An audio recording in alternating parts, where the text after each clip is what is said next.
We continue now at the top of Daf Kufya Tesamad Aleph and Meseches Bava Basra. This is Bava Basra Daf 119a.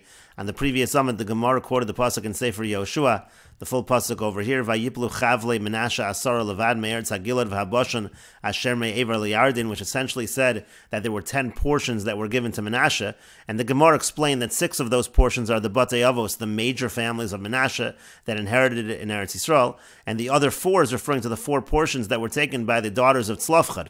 And so the Gemara in the previous summit asked that when we're talking about the 6, that's Batei Avos, that's the heads of major families, but suddenly when we're talking about the daughters of Tzlafchad, that's just 4 small portions. So why are we calling that 10 portions?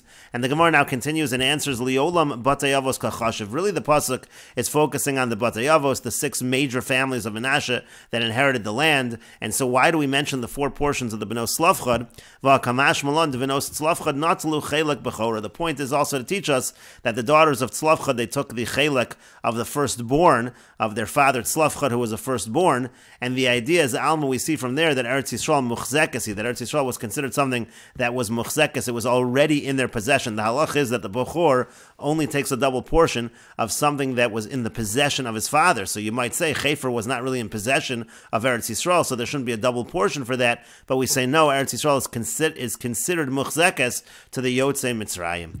And the Rashbam explains, Liolam Batei Avos Kachashiv Velo Tefalim, we're really only counting the major households, we're not counting the children, so to speak, who entered the land of Israel. Chutz mi benos Tzlafchad, with the exception of the daughters of Tzlafchad, the Kachashiv Daled Chalokim Shalahen, the pasuk does count their 4 portions. V'yashminan de Darshinan Haikra de Nasan Titein. And the point is to teach us that we make a drasha of that pasuk which says Nasan Titein, Deminei Nafkalon Daled Chalokim. It's from that pasuk that we learn out that they get 4 portions. Al Yidei Shana Darshan V'avardes Uchelik Bechora, again through the drasha.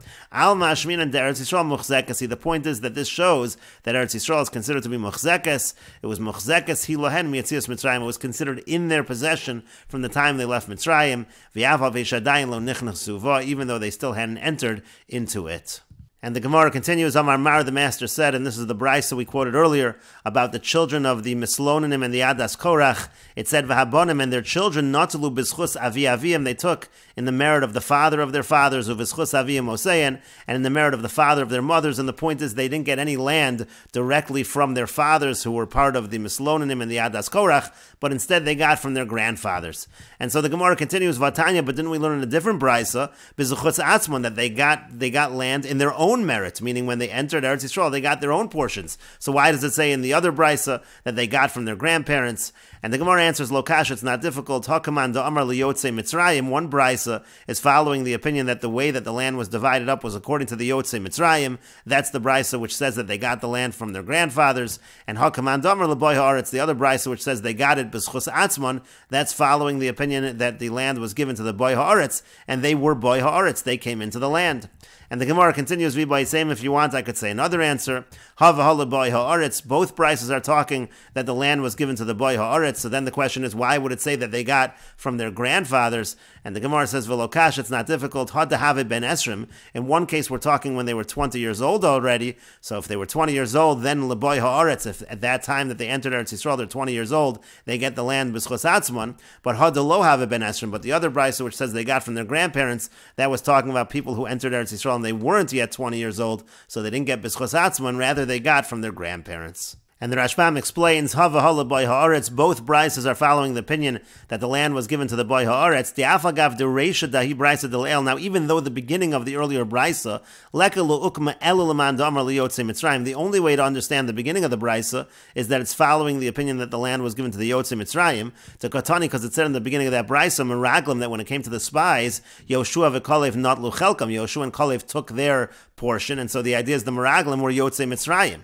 But still, but still we can say, Maskana de Rabbi Shimon ben Elazar, we can say that the end of the brisa is following Rabbi Shimon ben Elazar, the Islay liyotzei Mitzrayim ula boy ha'aretz. Rabbi Shimon ben Elazar holds that the land was given actually to both the Yotzei Mitzrayim and the boy ha'aretz. And the Rashbam continues, Hada katani b'schos atzman dahavi b'nei esrim k'shabo la'aretz. The brisa which says they got it b'schos atzman, that's when they were 20 years old when they entered the land, so they got it in their own merit. And Hada katani b'schos avi avian, and the brisa which says they got it in the merit of their grandfathers, to lo have it b'nei b'nei esrim, they weren't 20 years old, kishabo la'aretz, when they came into the land.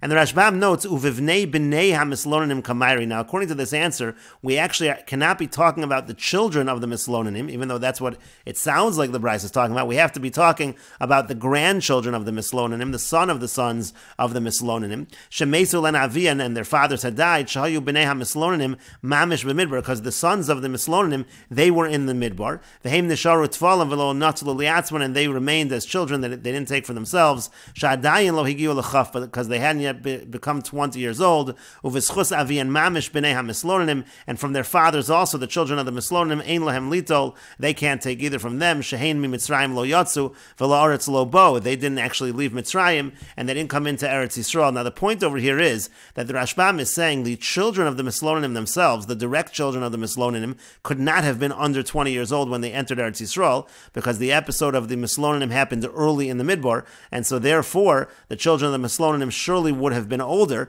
and so therefore we must be talking about the grandchildren of the mislonanim, and the grandchildren of the mislonanim are certainly not getting directly from their fathers, because their fathers were not Yotzei Mitzrayim or Bayaharetz. They're getting rather Elabizchus, Avi, and they're getting in the merit of the father of the father of their fathers, because again, they can't be getting from the mislonanim either. They have to be getting from the fathers of the mislonanim. So we're talking here about the grandchildren of the mislonanim, and they don't get from their fathers, they don't get from their grandfathers, the mislonanim, they actually get it from their great-grandfathers, the Hainu Avos HaMeraglim, because that's the fathers of the Meraglim, again, or the mislonanim, Sheyotzu Mitzrayim, who left Mitzrayim, V'kevon da'ach Braisa Krebel Shimon ben Elazar Mukminala, and since right now the Rashbam is saying that this Braisa is following of Shimon ben Elazar, the Islay Tarti, who holds that you inherit from both sides, Yotzei Mitzrayim and Boyaharetz, Nimtzu Elu B'nei and Yarsha no son Kivino Slavchad, so they're going to actually inherit, these B'nei and these descendants will get in a similar fashion to the B'no Slavchad, Sheyarshu B'nechsei Chefer Zekenam, that they got from the property of Chefer, who was their grandfather.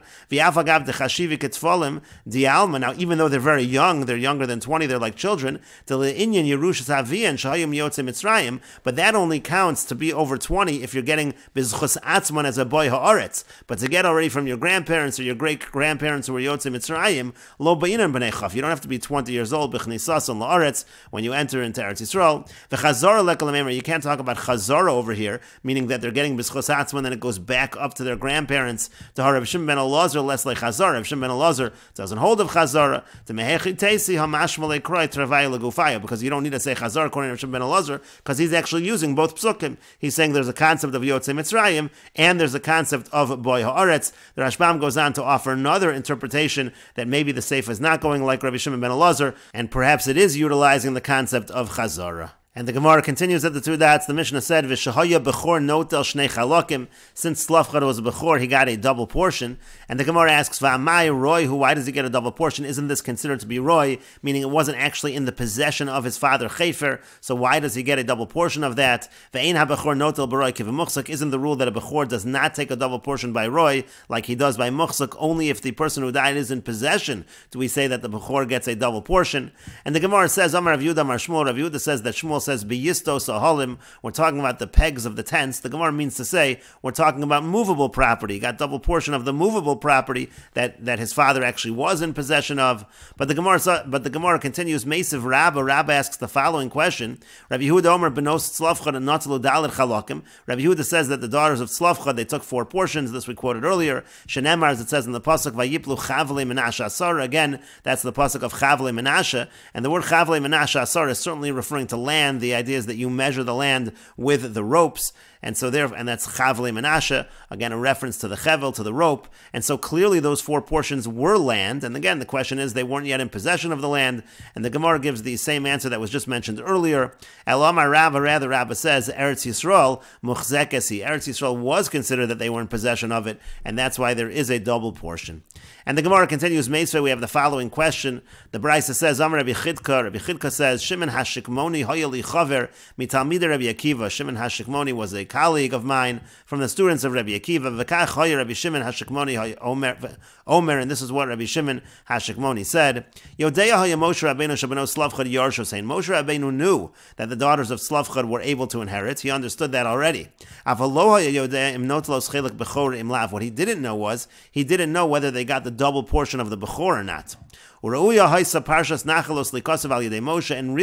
this parsha of inheritance should have been written through Moshe. But the Beno Slavchad, the daughters of Slavchad, merited that it was written through them. And the Brisa continues, Moshe